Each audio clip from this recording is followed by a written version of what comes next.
taught me, all the mathematical tables, and by the time I got into third grade, the teacher said, she's just passed all the standardized tests up to 12th grade. During a normal piece about celebrity branding, Sunny Hostin had no idea that she would be thrust into the middle of a court battle so fierce that she would ultimately decide to leave the country. That was the exact moment that former First Lady Melania Trump filed a $100 million defamation lawsuit, rocking the daytime television industry and transforming Sunny's once comfortable status as a well-liked legal commentator into a whirlpool of controversy and anxiety. As soon as the lawsuit was made public, news organizations and social media sites scrambled to analyze every statement Sunny had made on television. Significant headlines featured her name next to enormous sums of money, and hashtags called for her to be immediately canceled. Politicians, musicians, actors, and celebrities from all walks of life shared their thoughts on her legal situation, and discussions about whether she was being unfairly singled out or should be held accountable broke out. Not only had the lawsuit damaged her self-esteem, but the constant barrage of public attention and the threat of losing her job had also made her anxious. After leaving the United States, Sunny Hostin literally boarded an aircraft, leaving a trail of rumors, theories, and questions in her wake. Before she fled the pandemonium, Sunny was a key member of her panel on daytime talk shows, which at first covered the more general subject of prominent individuals who made money off of their reputations by meticulously curating brand images.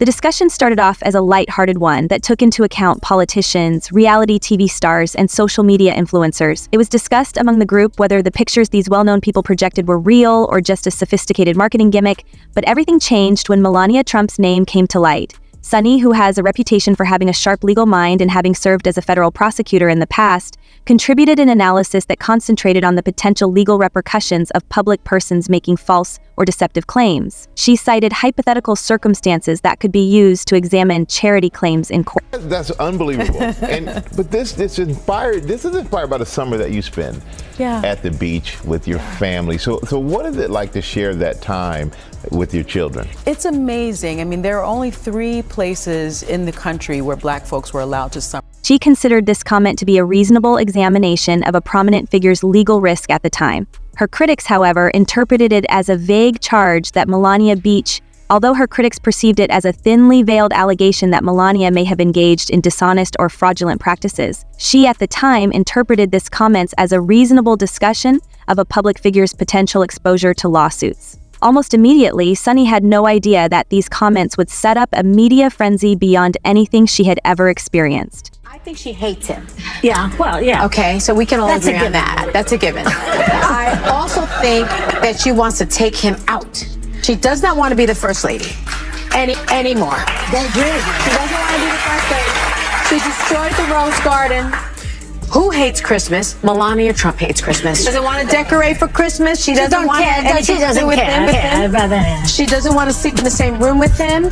She can't talk. In an outspoken statement, Melania Trump's legal team called the entire on-air exchange. This claim was especially hurtful because, although Melania was one of the most well-known people in recent political history, she had managed to build an image that many of her followers believed was based on grace, elegance, and humanitarian work. To cast doubt on her charitable endeavors without what they considered to be unquestionable proof was a careless attack on her character. When Sunny, her network, and a number of producers were hit with a $100 million lawsuit, a startling sum that rocked the entertainment industry and the public awareness. Days of conjecture came to a head.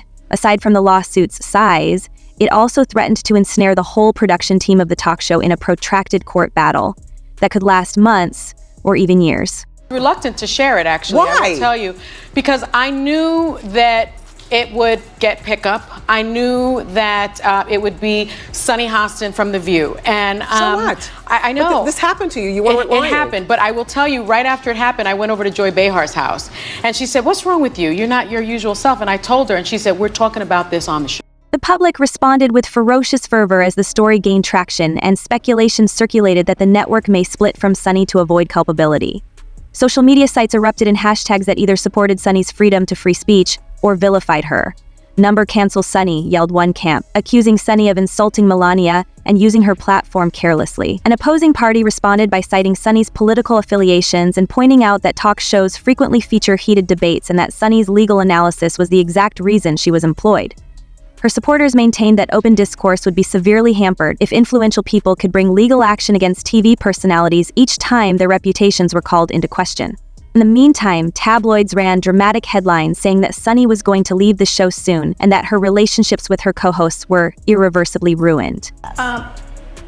I definitely am a journaler, so I did that piece, and I also just sort of sat down and dictated a lot of my memories, and I just started from the beginning. I started from my childhood in the South Bronx projects, or the fact that large advertisers were leaving. All of a sudden, these circulating rumors dominated the talk show's daily portions, making other subjects mere footnotes in an unrelenting focus on Sunny's situation.